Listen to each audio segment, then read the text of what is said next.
श्री रामचंद्र कृपालु भजु मन हरण भव भय दारुणम। नव कंज लोचन कंज मुख कर कंज पद कंजारुणम। सिया राम, सिया राम, सिया राम, सिया राम, सिया राम, सिया राम। आओ राम, तुम्हारे लिए कलेवा परोस दिया है, तुम्हारा प्रिय दही भात और राजभोग सब है, ग्रहण करो।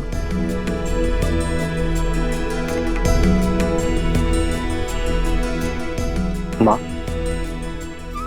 सीता का है? भोर की पूजा समाप्त नहीं हुई? रघुकुल की चारों पुत्र वधु भोर से ही तट पे हैं। महर्षि मुद्गल के कहे अनुसार छठी मैया की पूजा कर रही हैं।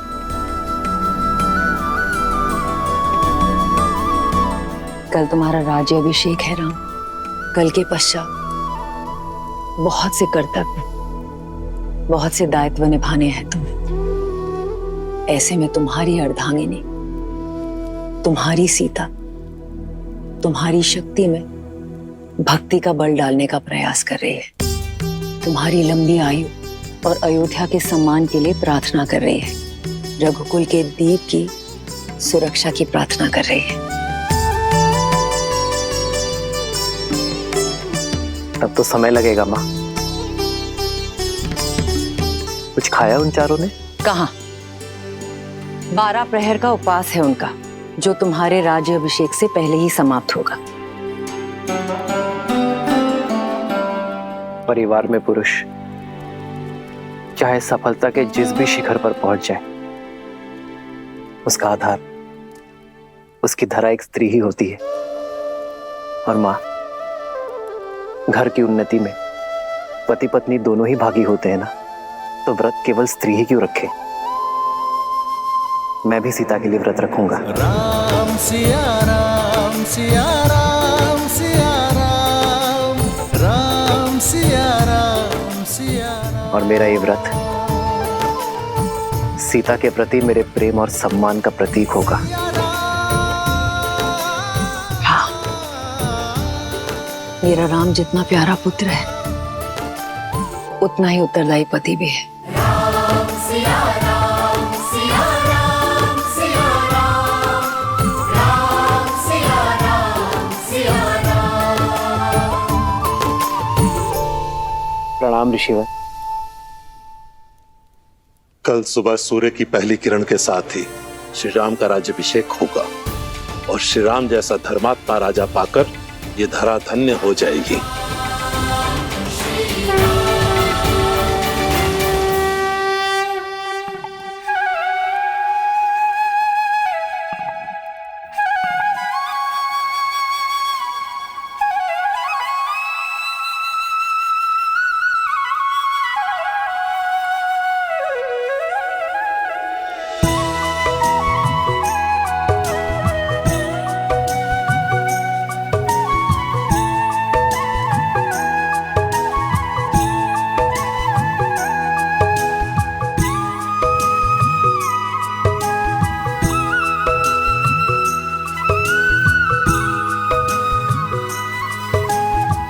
हमारे कारण इन्हें भी प्रातः उठकर आना पड़ा। बेचारे, लगता है अभी भी मीठी निद्रा के स्वप्न देख रहे हैं।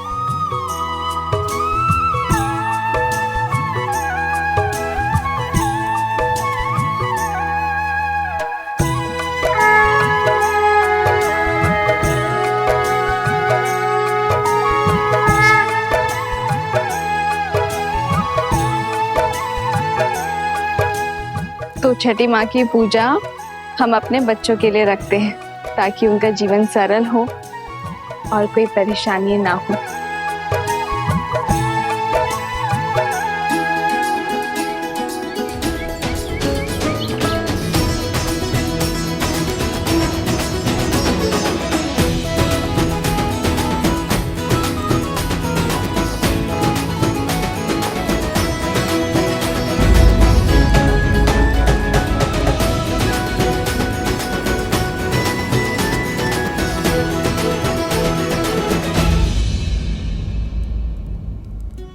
पिछले 14 वर्ष से हमें जिस दिन का इंतजार था, तुम उसका भाग नहीं बनना चाहती हो। हमारा राम राजा बनने वाला है। चलो केकई, ये समय बीती बातों का शोक मनाने का नहीं, आने वाली घड़ी के सुख में रंगने का है। आपको मुझ पर क्रोध नहीं आता? इस समय भी आप मुझे अपना दोषी नहीं मानती? केकई दीदी, वनवास में जाने से पूर्व स्वयं राम ने तुम्हें क्षमा कर दिया था और हमने भी आपको क्षमा कर दिया था। मुझे राम के प्रति तुम्हारे प्रेम में न पहले कोई संदेह था न है। मुझे ज्ञात होता कि समस्त भूमि के राजाओं से मेरा राम राजधर्म सीखेगा, ज्ञान प्राप्त करेगा, तो वनवास का ये वचन पहले मैं मांग लेती। दीवे, आपके भीतर ममता ही नहीं, बुद्धि माता का सागर बहता है। धन्यवाद दीदी। तो दीदी, तनिक आप भी इस ज्ञान की गंगा में गोता लगा लीजिए। भूल का भार छोड़िए और पुत्र के राजाभिषेक में चलिए। सियावर रामचंद्र की, सियावर रामचंद्र की, सियावर रामचंद्र की, सियावर रामचंद्र की।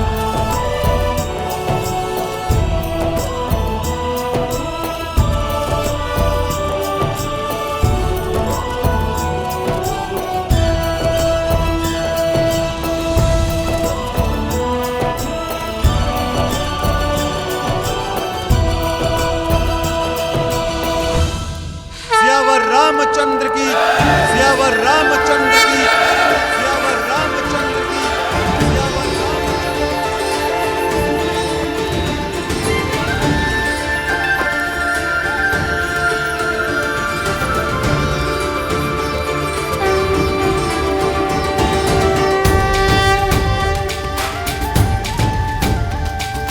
श्री रामचंद्र कृपालु भजु मन हरण भव भय दारुणम।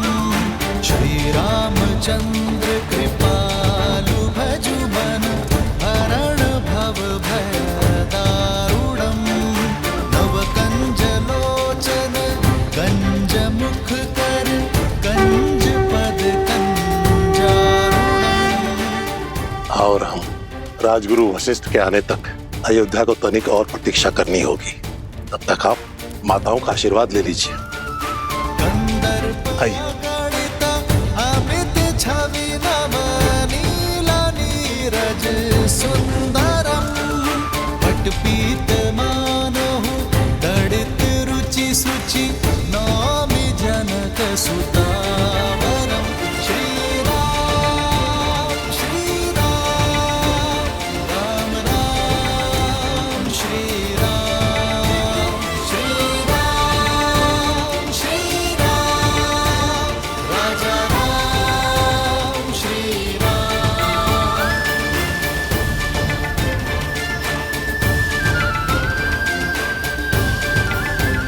श्री राम श्री राम, राम राम श्री राम।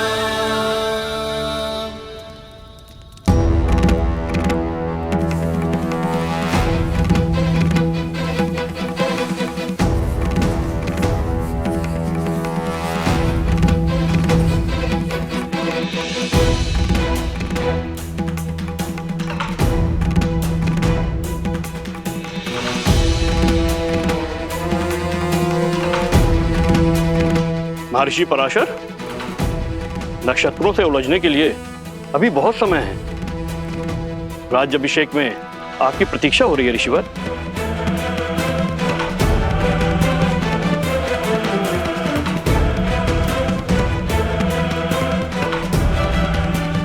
आप इतने गंभीर क्यों हैं ऋषिवर? क्योंकि ग्रहों के संकेत ठीक नहीं है। जब किसी के भाग्य में राहु की छाया पड़ जाती है तो असुरी माया कोई ना कोई कष्ट जरूर देके जाती है। मुझे राम पर विश्वास है। यदि भाग्य में संघर्षों का भंवर है तो वो भी स्वीकार है, और मुझे विश्वास है कि अयोध्या के नए राजा इस भंवर से भी अवश्य पार होंगे। एक राजा के जीवन का संघर्ष उसकी संपूर्ण प्रजा को भोगना पड़ता है। इस राज्य अभिषेक के समय की कुंडली में यह स्पष्ट है कि एक महाअसुरी शक्ति अयोध्या में प्रवेश करने वाली है।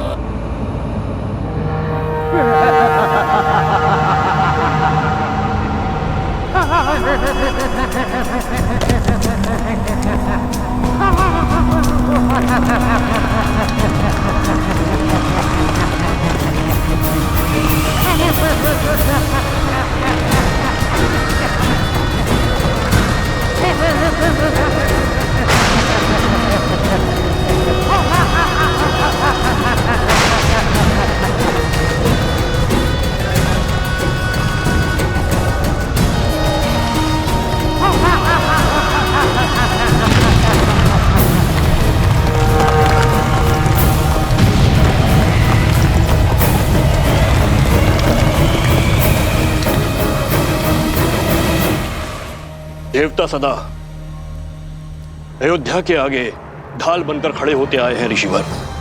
यदि कोई आसुरी शक्ति राम राज्य में प्रवेश करने की चेष्टा भी करेगी तो उसका सामना धर्म की शक्ति से होगा।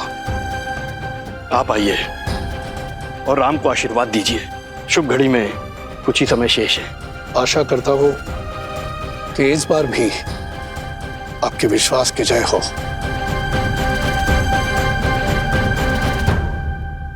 आइए चलिए।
अरे शीघ्र चलो,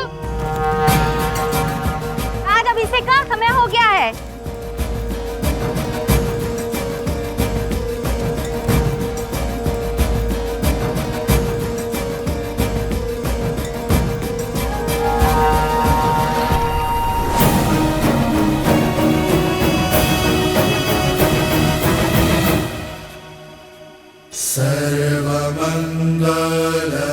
सर्वमंगलमांगल्ये शिवे सर्वार्थसाधिके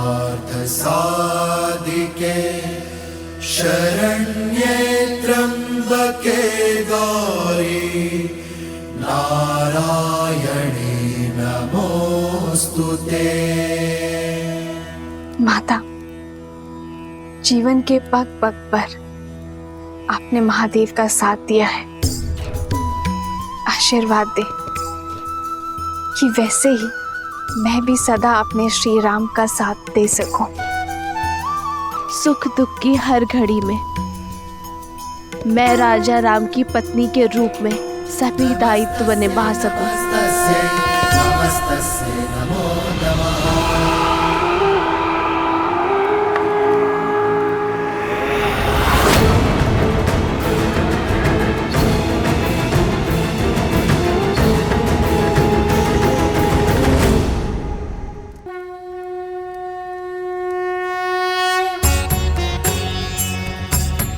राज्य अभिषेक न केवल एक रीति है बल्कि होने वाले राजा के पवित्र उत्तरदायित्वों के लिए पवित्र प्रारंभ है। रीति अनुसार मंगल बेला में सर्वप्रथम श्री रामचंद्र जी की देह को तेल, विविध औषधियों के मर्दन से शुद्ध किया जाएगा। पृथ्वी, जल, अग्नि, वायु, इन 4 तत्वों के साथ आकाश तत्व के जुड़ने से इस तन का निर्माण होता है और इसमें सबसे अधिक रोग उत्पन्न होते हैं वायु तत्व के कारण।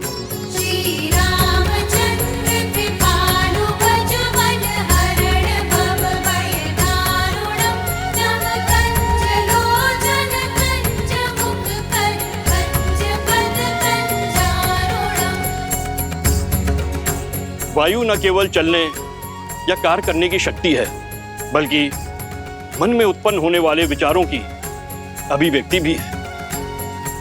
मन के मैल के कारण ही समस्त संसार में पाप, अपराध और दुराचार होते हैं।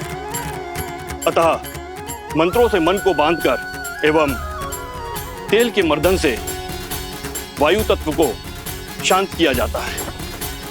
पश्चात यह मन स्वच्छ हो जाता है और जिस राजा का मन स्वच्छ हो वह धैर्य और सहनशीलता का पर्याय होता है।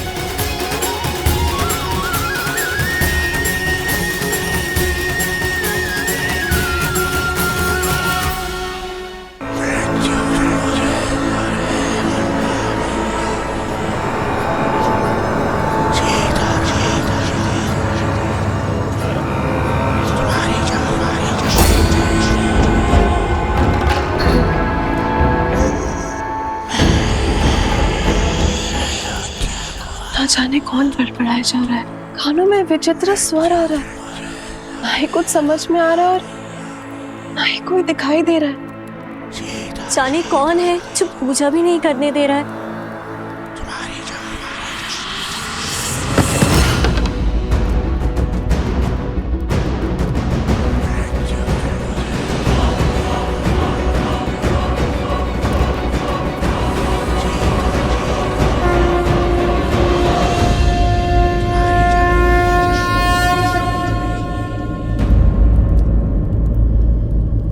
क्या हुआ उर्मिला, इतनी विचलित क्यों हो तुम? दीदी, आपको ये ध्वनि नहीं सुनाई दे रही?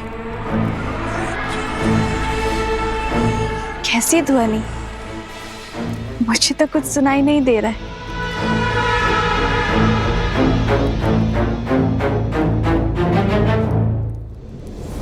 क्या ऐसे मेरी शक्ति, मेरी उपस्थिति का आभास तक नहीं है? क्या कोई हो सकता है इस संसार में जो सहस्त्रमुख रावण की शक्तियों से प्रभावित ही न हो?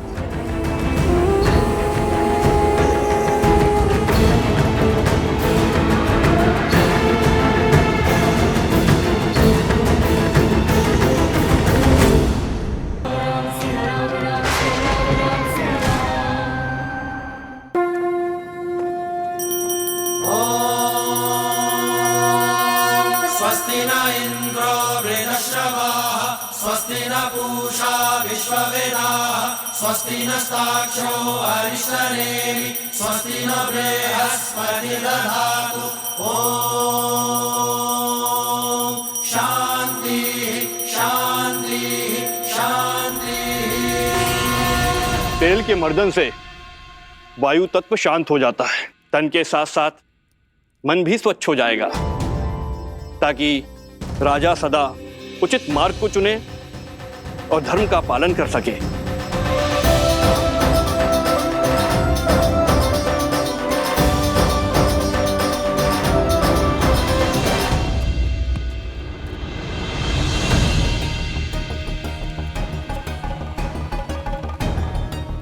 ये क्या हनुमान, आपका पग स्थिर क्यों नहीं? भैया, आप मुझसे पूछ रहे हैं? कारण तो आप ही हैं। मैंने क्या किया? भैया, आप तो भूल ही गए। जब मैं लक्ष्मण भैया के लिए संजीवनी बूटी का पर्वत उठाकर ले जा रहा था, आप ही का तो बाण लगा था मुझे। बस ऊपर आकाश से धरती पर धन से गिरा। भरत भैया, बड़ी विकट मोच आई थी मुझे इस पैर पे। परंतु उसके पश्चात तो आपने अपने बल और बुद्धि की पराकाष्ठा पार कर दी थी। पूरा का पूरा युद्ध लड़ा है आपने। उद्देश्य की पुकार में पीड़ा की चिंता कहाँ स्मरण रहती है लक्ष्मण भैया। आपके पग को भी तेल मर्दन करवाना पड़ेगा हनुमान। भरत भैया, आपका विचार तो बहुत अच्छा है, मेरी भी यही इच्छा थी। उचित है, मैं आपको वेधशाला भिजवा देता हूँ। भरत भैया, उसकी आवश्यकता क्या है? इतना तेल प्रभु को छूकर व्यर्थ जा रहा है। यही उपयोग में मैं ले लेता हूँ। तेल का तेल, उस पे प्रभु के स्पर्श का मेल, स्वर्ण पे सुहागा।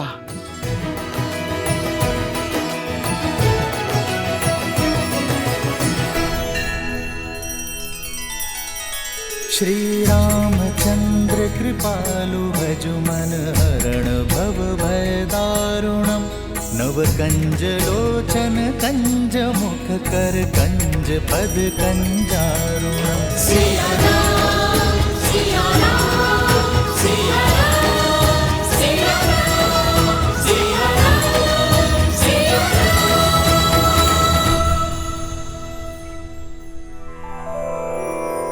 श्री गुरु चरण सरोज रज निज मनु मुकुरु सुधारी। बरनउँ रघुबर बिमल जसु जो दायक फल चारि। यही तेल प्रभु श्री राम को स्पर्श करके आया है, मेरे तन और मन को स्थिरता दे सकता है। समझ रहे हैं भरत भैया? सब समझ में आ रहा है लक्ष्मण। इनके पग की पीड़ा, इनके तन की अस्थिरता, सब बहाने हैं हनुमान के। सत्य तो ये है कि भैया के तन को स्पर्श करके आया हुआ तेल भी हनुमान के लिए प्रसाद है, पावन है। सच में हनुमान की भक्ति अनुपम है। पर ये तो कम है, अभी तो और अभिषेक होंगे। भैया को माटी भी लगाई जाएगी। क्या हनुमान वो भी अपने तन में मल लेंगे? कहीं यह विचित्र दृश्य ना प्रस्तुत हो जाए। उचित कह रहे हो शत्रुघ्न। भ्राताओं, बहुत बड़ी भूल हो गई हमसे। सीता भाभी माँ के साथ ही रखना चाहिए था हनुमान को। अब और न जाने क्या क्या खेल दिखाएंगे ये। भरत भैया, जो पहले ना हो सका वो अब भी तो हो सकता है। अर्थात? हनुमान जी, एक कार्य तो शेष रह गया। हमें शीघ्र भाभी माँ को यहाँ बुलवाना होगा। वो क्या है कि भैया के शीश पर जब अयोध्या का राजमुकुट सजेगा तो उन पर प्रथम पुष्प वृष्टि करने का अधिकार तो भाभी माँ को ही है ना। तो समस्या क्या है लक्ष्मण भैया? प्रभु के कार्य में कोई भी विघ्न नहीं आएगा। राम लखन सीता सहित हृदय बसहु सुरभि।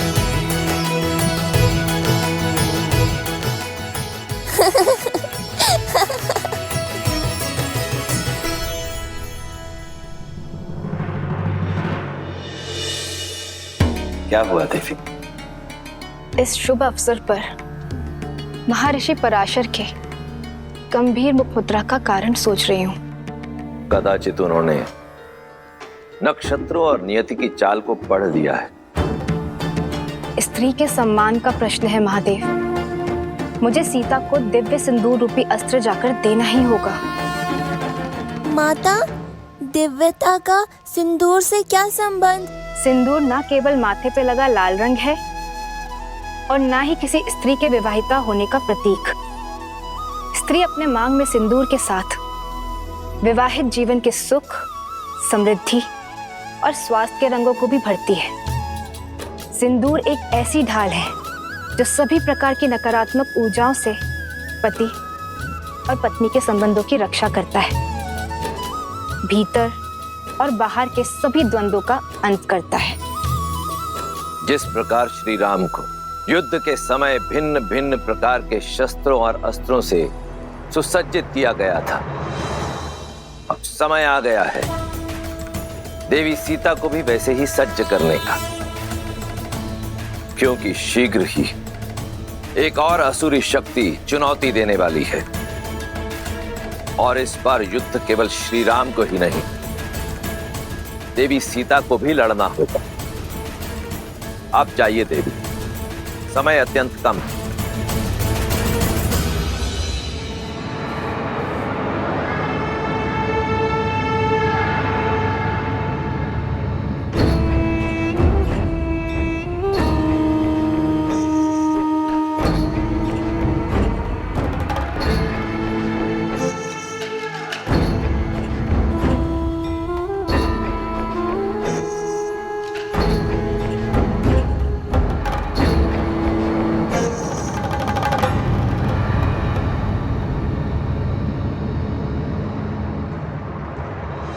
अद्भुत, अप्रतिम है ये सुंदरी। इन पर मोहित होकर क्या पाप कर लिया मेरे भाई रावण ने। प्रणाम ऋषिवर। सुखी रहो।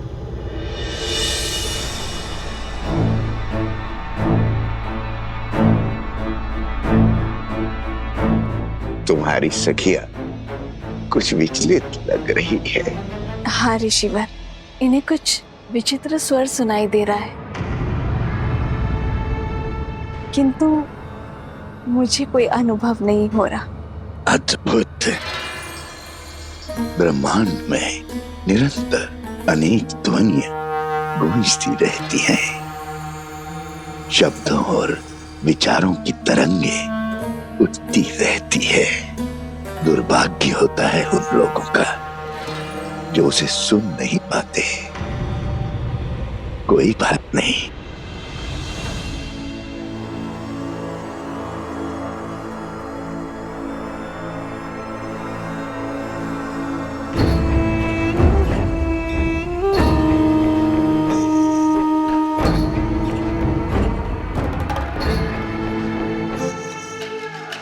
मेरे हाथों से प्रसाद खा लो, सब सुना ही देगा।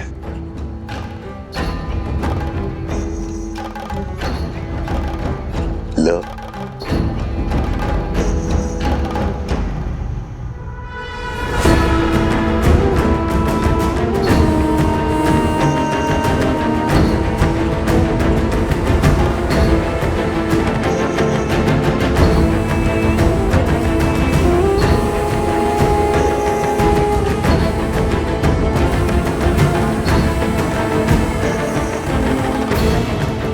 प्रसाद लेकर उसे ग्रहण न करना उसका अपमान होता है देवी। ग्रहण करो।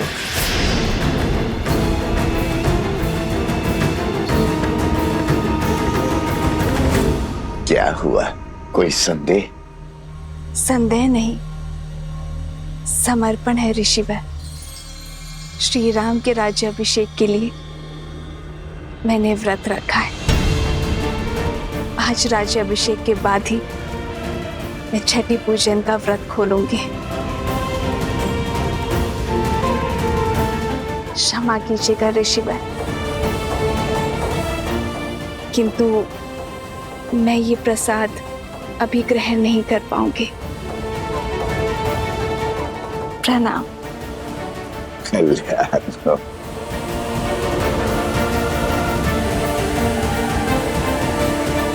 कल्याण हो।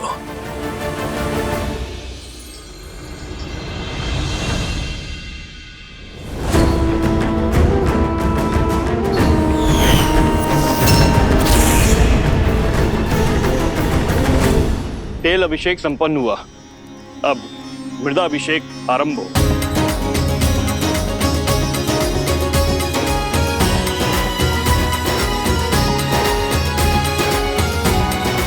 पर्वत पर देवताओं का वास होता है, इसीलिए पर्वत शिखर की माटी को राजा के मस्तिष्क पर लगाने से राजा की बुद्धि भी देवताओं की भांति तीव्र और दयालु होती है।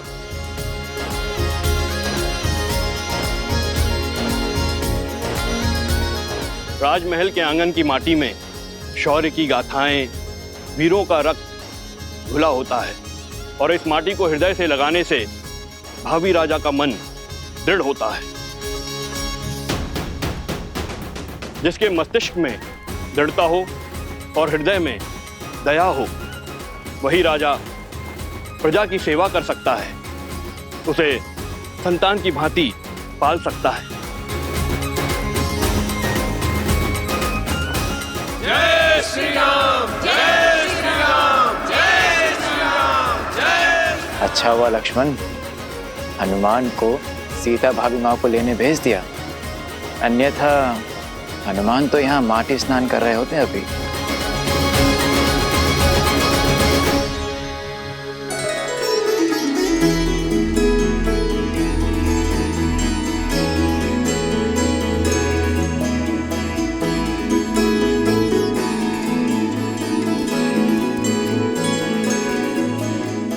कहाँ है मैया? उन्हें तो शीघ्रातिशीघ्र प्रभु के पास लेकर जाना है।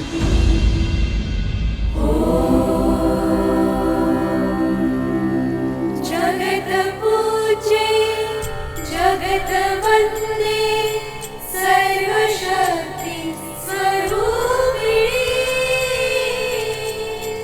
पार्वती देवी नमः।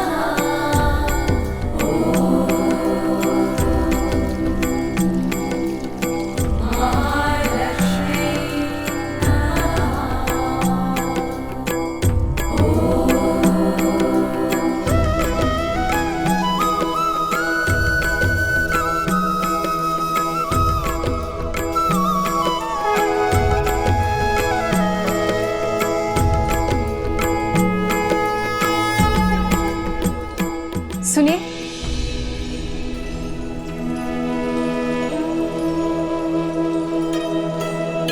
जी ये आपके लिए है देवी।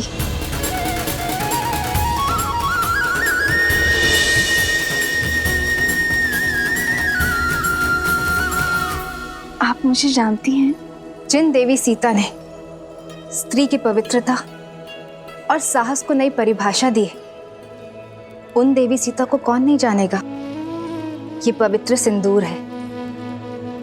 श्री राम के राज्य अभिषेक होने के साथ अयोध्या का सोया हुआ सौभाग्य भी जागने वाला है। श्री राम के कंधों पर बड़ा भार आने को है, किंतु पत्नी के समर्थन के बिना पति के कर्म और धर्म की यात्रा अधूरी है।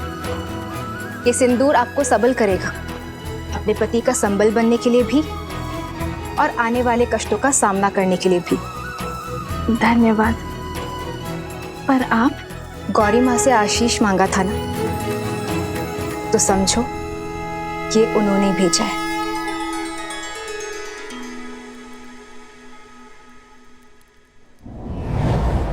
सर्वमंगल मांगल्ये शिवे सर्वार्थ साधिके शरण्ये त्र्यंबके गौरी नारायणी नमोस्तुते, नारायणी नमोस्तुते।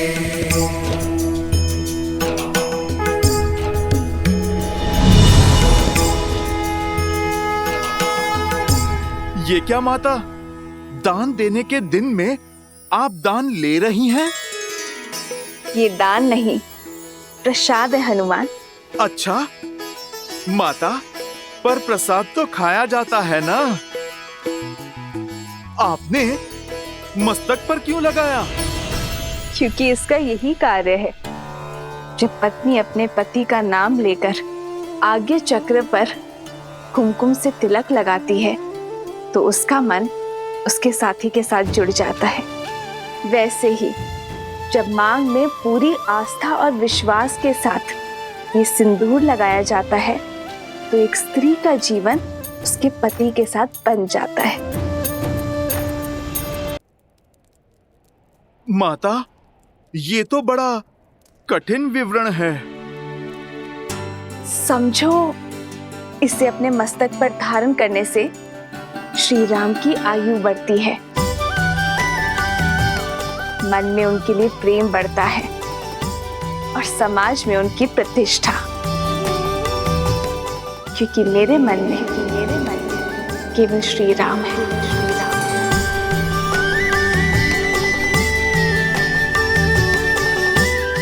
माता, आप मन मस्तक की बात करती हैं। इस भक्त के तो रोम रोम में प्रभु राम के लिए प्रार्थना उठती है माते।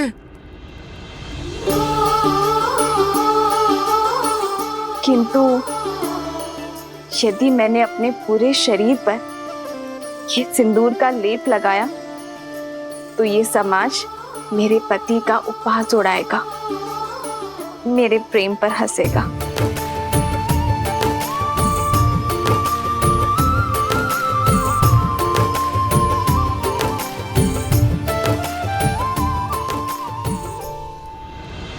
पंचगव्य अर्थात गौ माता से प्राप्त 5 उत्पाद दुग्ध, दही, घी, गौमूत्र और गौमेह, इन 5 के स्नान से संपूर्ण देह शुद्ध हो जाती है और पृथ्वी तत्व भी शांत हो जाता है, क्योंकि गौ माता ही पृथ्वी का अन्य रूप है।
रामचंद्र की, सियावर रामचंद्र की, सियावर रामचंद्र की, सियावर रामचंद्र की।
राज्य अभिषेक लगभग संपन्न होने वाला है, पर मेरा हनुमान नहीं दिखाई दे रहा। कहाँ है हनुमान?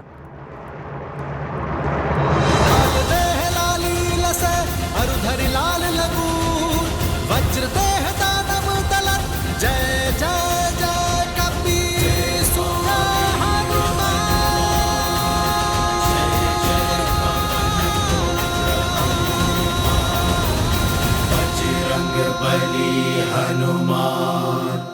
जय जय महाबली हनुमान।